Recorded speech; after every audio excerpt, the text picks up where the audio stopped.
કેમ છો મિત્રો? આજે આપણે એસડબ્લ્યુપી વિશે વાત કરીશું. એસડબ્લ્યુપી સિસ્ટમેટિક વિડ્રોઅલ પ્લાન.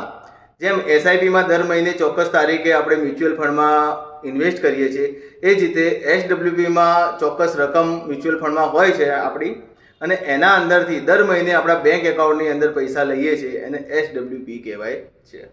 એનું આપણે એક ઉદાહરણ લઈને સમજીએ. તમે સ્ક્રીન ઉપર જોઈ શકો છો કે આપણે 50 લાખ રૂપિયા મ્યુચ્યુઅલ ફંડમાં રોક્યા અને એસડબ્લ્યુપી પ્લાન કર્યો, તો દર મહિને 8% લેખે ગણતરી કરીએ તો દર મહિને 33,000 રૂપિયા આવશે.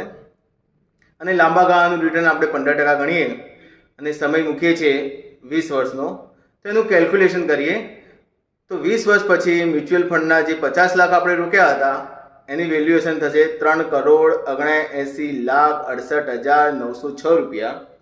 અને 33,000 લેખે દર મહિને આપણે બેંક એકાઉન્ટમાં લઈએ છીએ, તો 20 વર્ષમાં આપણે 79,20,000 રૂપિયા આપણે લઈ ચૂક્યા હશું.